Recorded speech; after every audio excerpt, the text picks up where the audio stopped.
आप सबके हृदय में विराजमान उस परमात्मा को सीताराम का स्वरूप मान करके दास का नाक रगड़ करके प्रणाम है। लिखा है सिया राम मैं सब जग जानी और करहूं प्रणाम जोर जुग पानी। आप सभी के हृदय में विराजमान उस परमात्मा को सीताराम का स्वरूप मान करके प्रणाम करता हूँ। आज कथा की तृतीय दिवस की बेला में हम सब लोग पधारे हैं और जो भी भक्तजन श्रद्धालुजन और हमारे संगीत के आचार्य पंडित जी और जजमान, आप सभी का इस पवित्र व्यासपीठ से हार्दिक स्वागत है। आइए समय का सदुपयोग करते हुए हम भगवान की उस मंगलमय कथा में प्रवेश करते हैं। बोलो भागवत भगवान की जय हो। भागवत की कथा के बारे में कल आपने सुना कि कैसे कैसे व्यक्ति भी भगवान की कथा को सुनकर मुक्ति पा लेते हैं। फिर तो हम बड़े भाग्यमान उस तन पावा, सुर दुर्लभ सब ग्रंथन गावा। जो इस मनुष्य देह है, मनुष्य देह की बड़वारी महिमा देवताओं ने भी गाई है। तो सजनों, आज भागवत जी के प्रथम स्कंद में हम आपको बता दें, प्रवेश करने के पहले इस संसार के इस संसार के जितने भी ग्रंथ हैं, हर ग्रंथ में किसी ना किसी देवता की स्थिति की गई है।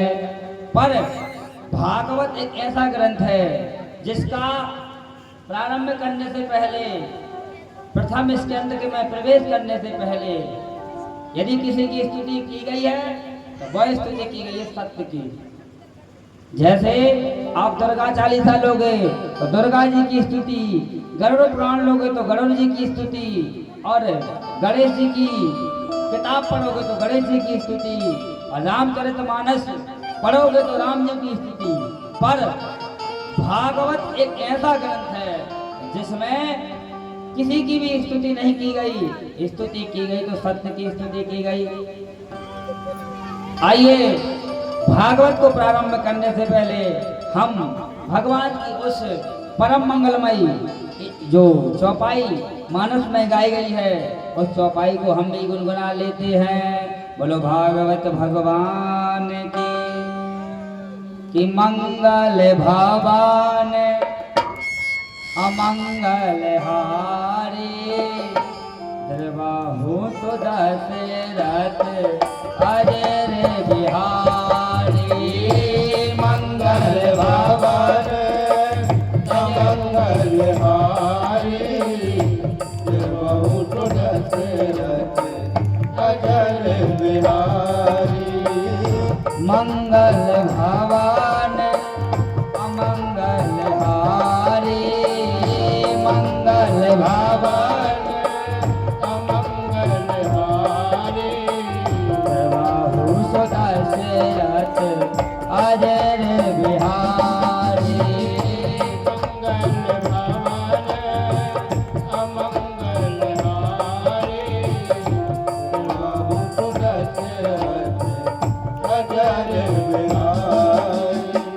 जय सिया राम, जय जय सिया राम, जय सिया राम, जय जय सिया राम, जय सिया राम, जय जय सिया राम। बोलो भागवत भगवान की। सजनों, इस भागवत में प्रवेश करने से पहले हम प्रभु से कहेंगे, हे प्रभु, हम आपकी कथा का गायन कर रहे हैं और इस कथा में गायन करने से पश्चात आपकी कथा को हम प्रारंभ कर रहे हैं। और हे प्रभु, इसमें जो भी अमंगल हो आप ऐसी कृपा करना कि वह सब मंगल हो जाए। आइए प्रथम स्कंद में प्रवेश करते हैं। जन्मान्धस्य यतोऽन्वयादि चारथेषु विज्ञासुराट तेने ब्रह्म हृदयादि कवयन्ति मोहयन्ति यत् सूर्या तेजो वार यथा विनिमयो यत् सर्गो मृखा धाम्ना स्वेन सदा निहस्त कुहकम् सत्यं परम धीमहि सत्यम परम धीमहि। जिस परमात्मा ने इस पूरे विश्व को बनाया उसी ने इस सृष्टि को बनाया और उसी में अंत में उसी ने सृष्टि का ही लय यानी कि प्रलय कर दिया। और वह परमात्मा कैसा है? वह परमात्मा अपने स्वरूप में सराट है। वह परमात्मा कैसा है? बोले वो परमात्मा सत्य है। आपने दुनिया की जितनी भी वस्तु देखी होंगी हर वस्तु को रात्रि में देखने के लिए प्रकाश की आवश्यकता पड़ती है, पर उस परमात्मा को देखने के लिए कहीं भी प्रकाश की आवश्यकता नहीं है। वह परमात्मा तो स्वयं अपने आप में ही प्रकाशित है। लिखा है सत्यम परम धीमहि। इस संसार में मैंने अक्सर कहता हूँ और कल भी बताया था कि केवल वार्तालाप के मत हम मस्ती माताओं अल्लाह नहीं।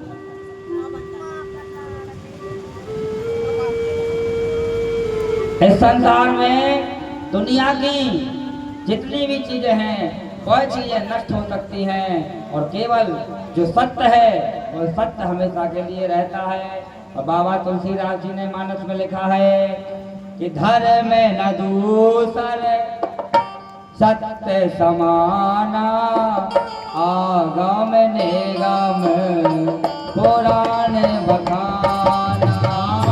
जय सिया राम जय सिया राम जय सिया राम जय सिया राम।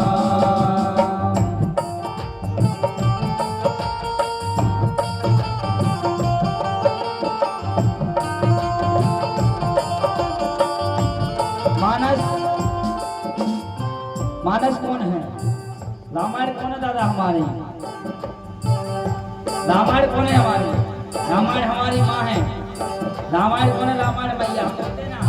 तो रामायण में लिखा है माँ हमारी माँ कह रही कि हे बेटा जीवन में तुम कुछ करो या ना करो पर अपने जीवन में सत्य बोलना सीख लो और तुम सत्य बोलना सीख जाओगे। पर इसके बाद तुम्हें फिर ना तो मंदिर में जाने की आवश्यकता है और ना ही ज्यादा भक्ति दिखाने की आवश्यकता है।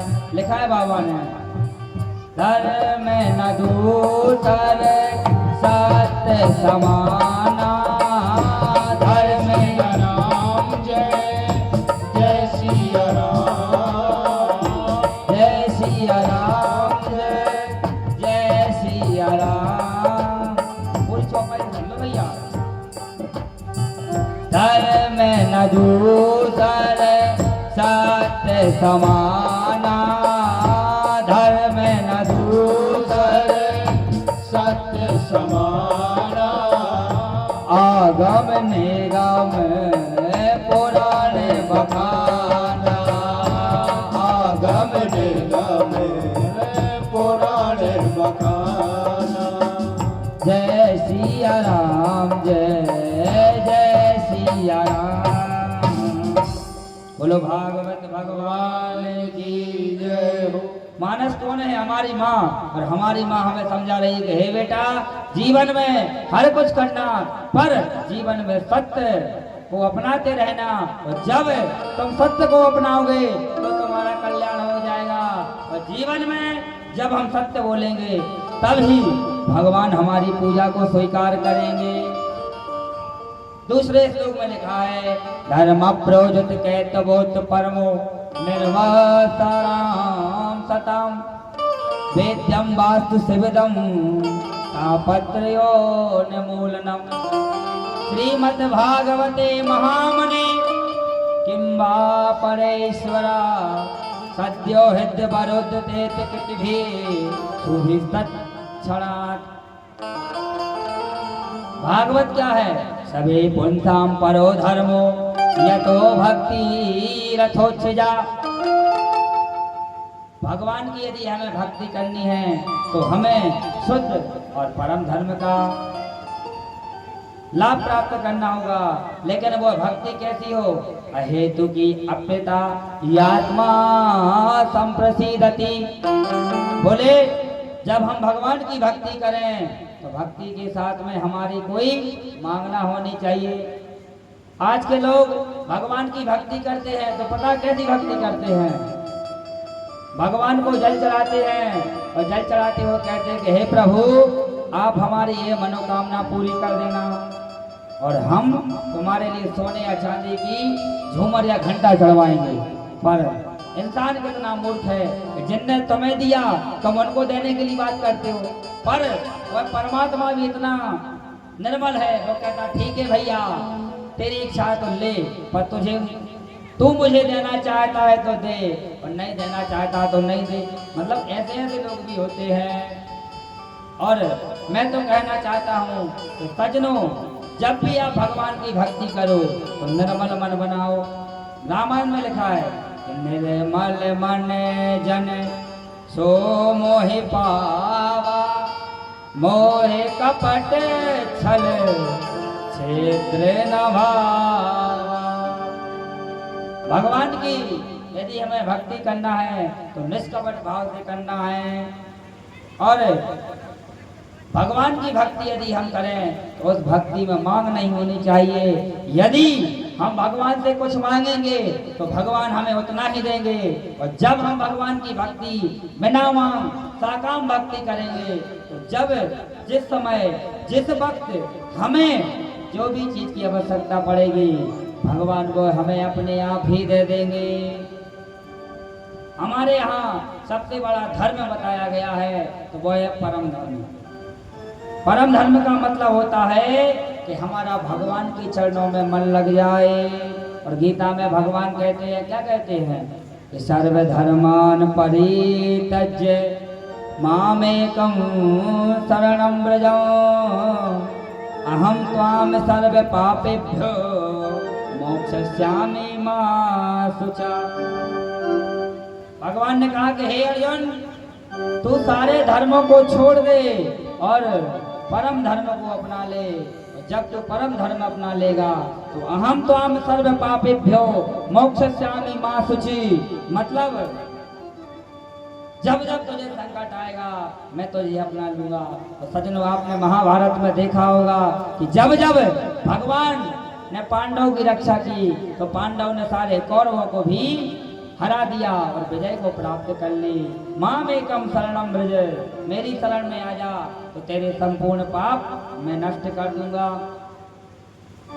और तुझे मुक्त कर दूंगा। जब इस प्रकार की बातें हो रही थी तब जाकर के भागवत की महिमा के बारे में और बताया कि वो भागवत कैसी है। निगम कल्प तरोर्गलितं फलम सुख मुखाद देव संयुतम पिबत भागवतम रसमालयं मुहुर्मुहु रसिका भुवि भाविका। बोले निगम कहते हैं वेद को, और जो वेद का जो कल्प रूपी वृक्ष है वही है भागवत। और किसी ने पूछा कि जो फल होता है तो फल में तो गुठली होती है, छिलका होता है, तो आखिर जब आपने भागवत को फल बताया तो भागवत में हम क्या छोड़ें। तब किसी ने कहा कि भागवत जो फल है वह अमृत देव संयुतम, मतलब भागवत रूपी जो फल है वह अमृत है और अमृत को पिया जाता है, इसमें छोड़ने जैसा कुछ भी नहीं है। और यह फल बहुत मीठा है। और यह फल मीठा कैसे है? क्योंकि जो भागवत रूपी फल है इस फल में किनका मुख लगा है? सुखदेव। और सुखदेव जी का जो पहला रूप हुआ था वह हुआ था तोते का रूप। और आज सभी जानते हैं कि जिस फल में तोते का मुख लगता है और फल निश्चित ही मीठा हो जाता है। जैसे आपने देखा होगा आम या अमरूद, जिसे हम दही बोलते हैं, अमरूद के फल में यदि तोता यानी कि सुगा का मुख लग जाता है तब वह फल अपने आप मीठा हो जाता है। वैसे ही इस भागवत की कथा में सबसे पहले भगवान श्री सुखदेव जी का मुख लगा और जब उनका मुख लग गया तो यह भागवत कथा अपने आप ही मीठी हो गई। इसलिए लिखा है पिबत भागवतम रसमालयम मुहुर्मुहु रसिका भुवि भाविका। और जो व्यक्ति भगवान की कथा को सुन करके वही कह दे कि भैया वही भागवत है, वही पंडित जी हैं, वही गाना सुनाएंगे, वही चुटकुले सुनाएंगे, क्या सुनना है भागवत, भागवत सुनने से क्या होगा, तो वो व्यक्ति कैसे हैं। मानस में यही भी लिखा है कि राम चरित जे सुनत अघाही रस विशेष जाना तिन नाहि। राम चरित जे जय सिया राम, जय सिया राम, जय सिया राम।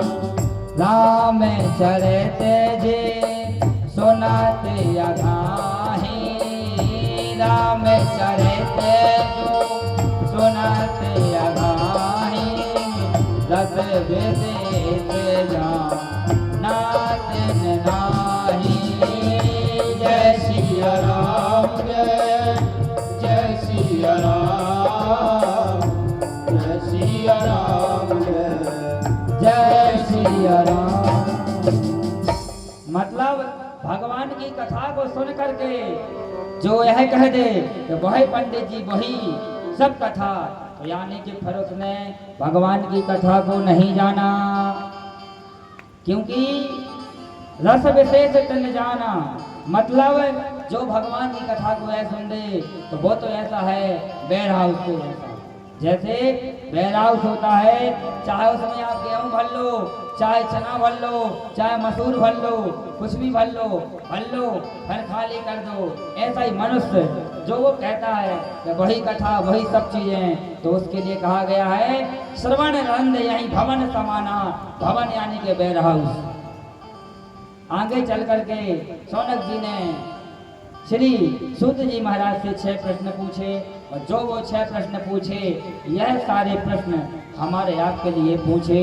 लिखा है भागवत जी में त्वया खलु पुराणानि इतिहासानि चानघ आख्यातानि धीतानि धर्मशास्त्रयतानि। इस प्रकार के 6 प्रश्न पूछे। क्या कुंस में कांते श्रेष्ठा शाश्वतीर महर्षिना। बोले महाराज पहला हमारा प्रश्न है कि मानव का जो जन्म हुआ है वो मानव के लिए परम धर्म क्या है। दूसरा हमारा प्रश्न है कि जब हम मंदिर में जाते हैं तो मंदिर में जाने के पहले हमें यही पता नहीं है कि हम किस भगवान की पूजा करें। तीसरा हमारा प्रश्न है कि जब उस परमात्मा का नाम अजन्मा है, परमात्मा का जन्म नहीं हुआ, तो फिर वह परमात्मा ने जब जन्म लिया तो दशरथ का बेटा कैसे राम हुआ और देवकी का पुत्र कृष्ण कैसे हुआ। और चौथा हमारा प्रश्न है कि भैया हे सूत जी महाराज यह बताइए कि भगवान के कितने अवतार हुए हैं। कोई कहता भगवान के 10 अवतार, कोई कहता भगवान के 25 अवतार, कोई कहता भगवान के अनेक अवतार, और कई लोग तो कहते हैं कि हरि अनंत हरि कथा अनंता। यहाँ तक कह देते हैं कि भगवान के पता नहीं कितने अवतार हैं। तो आखिर हमें यह तो पता होना चाहिए कि आखिरकार भगवान के अवतार कितने हैं। पांचवा हमारा प्रश्न है कि वक्ता कथा करने वाला जो पुरोहित होता है, जो विप्र होता है, ब्राह्मण होता है, वह कौन श्रेष्ठ है। चुटकुला सुनाने वाला पंडित अच्छा है कि ठुमका लगवाने वाला पंडित अच्छा है, कि राय सुनाने वाला पंडित अच्छा है, कि सरदार की बुराई करने वाला पंडित अच्छा है। आखिर अतासाध्यो तत्र मतलब श्रेष्ठ वक्ता कौन है, आप हमें यह बता दीजिए। जो भागवत का सार है वह बताइए। और छठवां हमारा जो प्रश्न है वो यह है कि जब भगवान ने अवतार लिया था और अवतार लेने के बाद गीता में कहा था कि धर्म संतनार्थाय संभवानी योगे योगे कि मैं धर्म की रक्षा के लिए हर युग में अवतार लूंगा। तो आप यह बताइए कि कलयुग में जो पाखंड छा गया है इसमें भगवान का अवतार कब होगा? और जब भगवान ने सृष्टि बना दी तो फिर धर्म किसकी शरण में गया है? इस प्रकार के 6 प्रश्न कहा कि आप हमारे इन 6 प्रश्नों के उत्तर दीजिए और यह उत्तर हम तो सुनेंगे, साथ में संसार के जो जनमानस भटका हुआ है वह भी सुन लेंगे। सूत जी ने कहा कि भैया बहुत अच्छे प्रश्न आपने किए हैं, पर प्रश्न का उत्तर देने के पहले हम अपने गुरु परमपिता परमेश्वर श्री सुखदेव जी को प्रणाम कर लें, क्योंकि लिखा है मानस में बिना गुरु के जीवन हीन है, बिना गुरु के जीवन हीन है। तो आइए हम भी 2 मिनट के लिए अपने गुरु को याद कर लें। बोले भक्त वत्सल भगवान की।